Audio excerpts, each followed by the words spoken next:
continuar.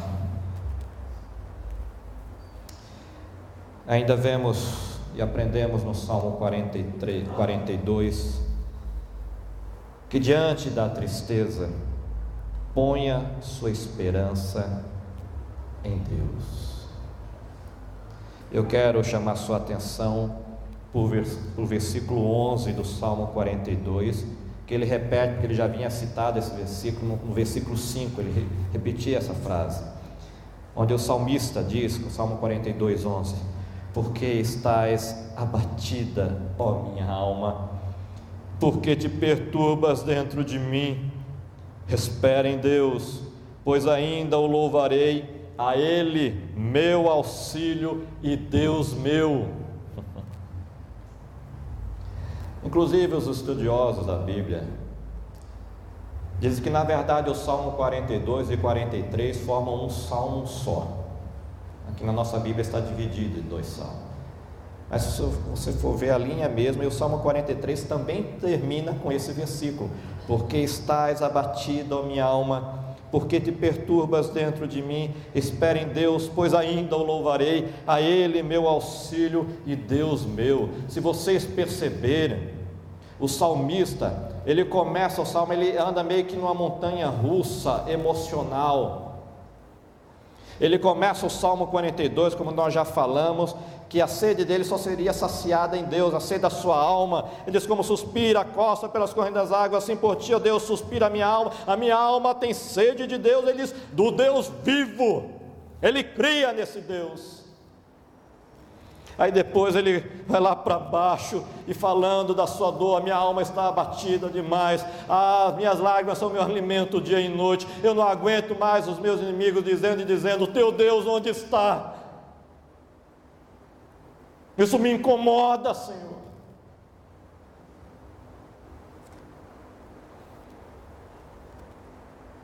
No versículo 5, porque estás abatida a minha alma, e eles esperam em Deus. Aí começa a reclamar de novo dos seus problemas, sua aflição. No versículo 11, ele encerra o salmo de novo dizendo: porque estás abatida a minha alma, porque te perturbas dentro de mim. Ele está aqui num diálogo com a sua alma, num diálogo consigo mesmo. Ele está confrontando a sua vida, a sua alma, o seu momento, o seu estado, o que está acontecendo e por que você está desse jeito.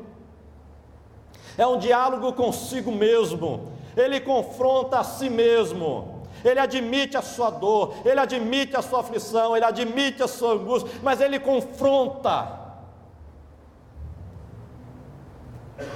Por quê? Por que você está assim? Por que você está abatida? Por que você está perturbada, angustiada, minha alma?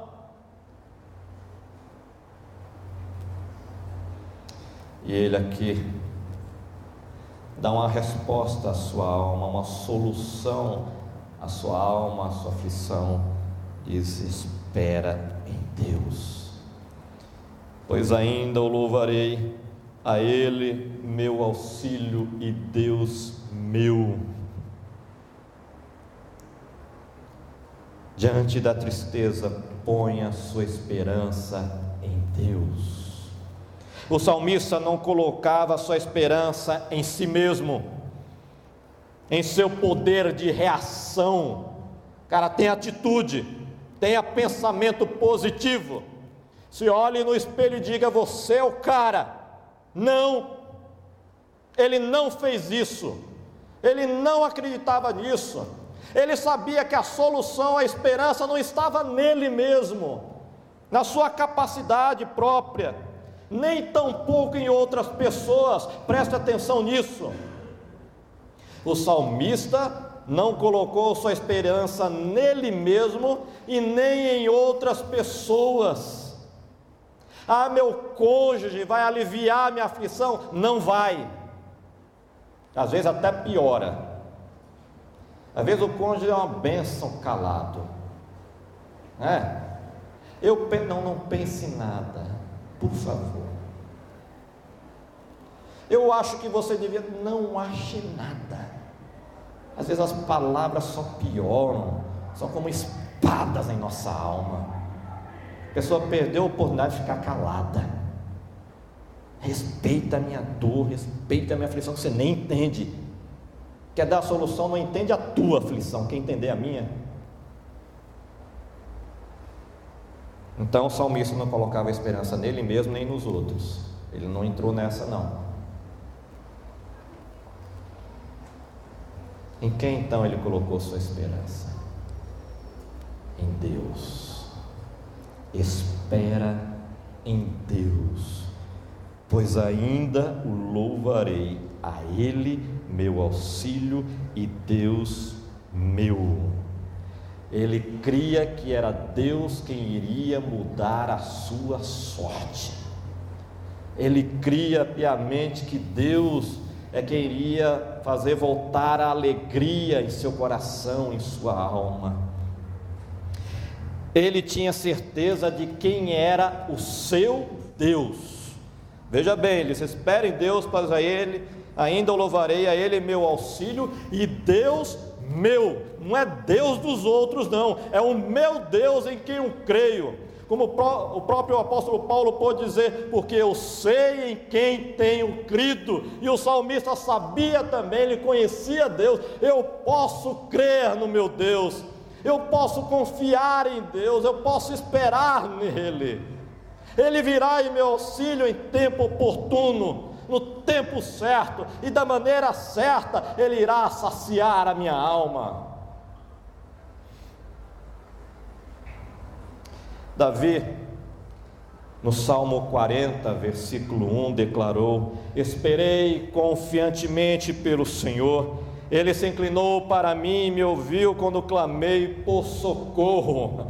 Davi declara então no Salmo 40 que ele esperou confiantemente pelo Senhor, ele que estava passando por uma crise, por uma aflição também, e diz que esse Deus então o ouviu e veio em seu socorro, mas diz que ele precisou esperar.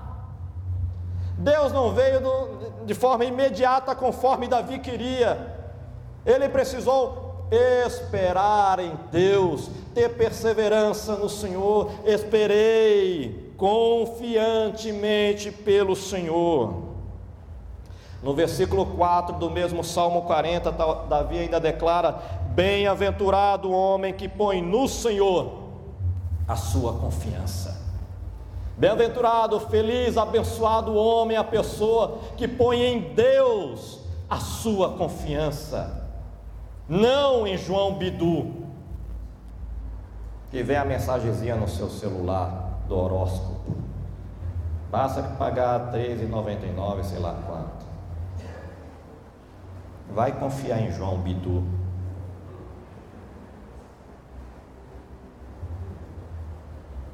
Ou mãe daquilo, pai daquilo outro, seja lá o que for. Ou você diz: eu acredito no meu eu interior.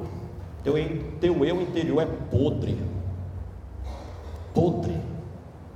Vai confiar no teu eu interior, aí que você vai para o buraco mesmo. Então Davi não caiu nessa. No Salmo 121, versículos 1 e 2, o salmista declara também: eleva os olhos para os montes, de onde me virá o socorro? O meu socorro vem do Senhor, que fez o céu e a terra. Que declaração maravilhosa! O salmista, aqui no Salmo 121, no momento de tribulação, de dificuldade, de aflição, ele diz: eleva os meus olhos para os montes, de onde me virá o socorro. E sabe por que ele declara isso? Porque era comum nos povos pagãos da época, que tinham vários falsos deuses, se prostravam e adoravam e cultuavam esses falsos deuses, e tinham chamados postes ídolos, que eles colocavam em altos dos montes, das montanhas, esses ídolos, esses postes ídolos, a quem eles adoravam e ofereciam oferendas. E só o salmista então, ele usa esse linguajar poético se referindo a esses falsos ídolos: eleva os meus olhos para os montes, de onde me virá o socorro? Desses postes ídolos, falsos deuses? Não, o meu socorro virá do Senhor, que fez os céus e a terra. É do Deus vivo e verdadeiro, em quem eu confio. Ele me virá em socorro, não esses falsos deuses. Em quem você confia? Em quem você coloca a sua esperança? em imagens de escultura, criado por mãos humanas.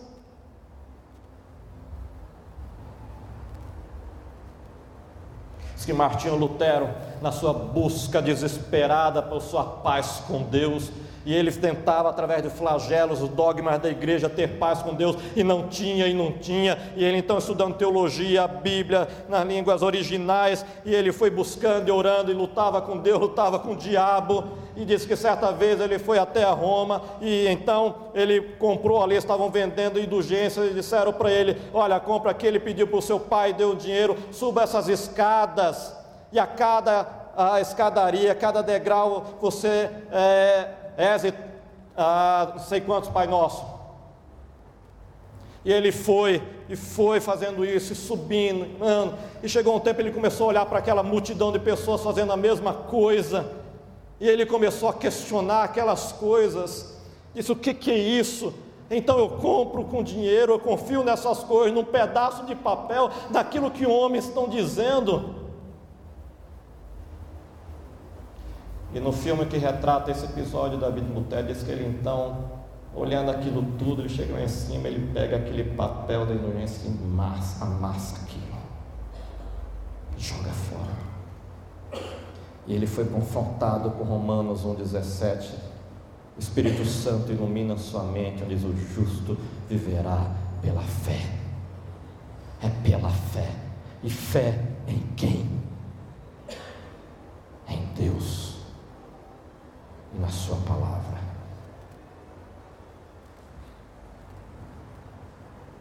Então, o salmista termina o Salmo 42 com esse diálogo com a sua alma, dizendo: espera em Deus, pois ainda o louvarei, a Ele meu auxílio e Deus meu. Somente nele. Somente nele. Confia no Senhor e espera nele, diz o Salmo 37. Diante da tristeza, ponha a sua esperança em Deus. Se você pôr em você mesmo, você vai se frustrar. Se você colocar a sua esperança nas outras pessoas, você vai se frustrar também. Coloque em Deus sua esperança. Nele você pode confiar. Ele é a razão da nossa vida. Ele é o único que nos entende profundamente, melhor do que nós mesmos. Ele é o único que sabe quais são as nossas reais necessidades. Ele é o único que entende o clamor da nossa alma, e o único que pode saciá-la.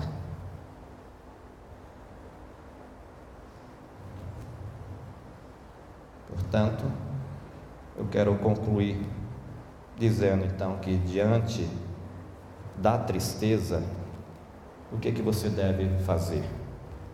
Você deve simplesmente reconhecer a sua fragilidade e esperar em Deus, pois você ainda o louvará.